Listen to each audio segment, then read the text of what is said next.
Hi everyone, just a quick market update as we approach the final quarter of 2024.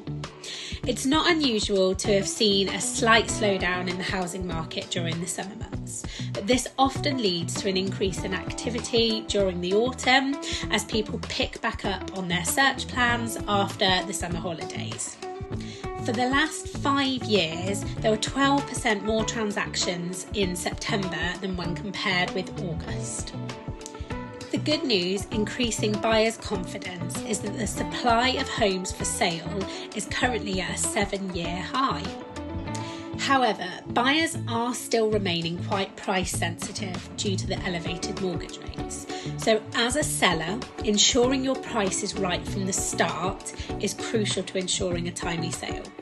We have seen that homes that have received a price cut have been taking twice as long to sell.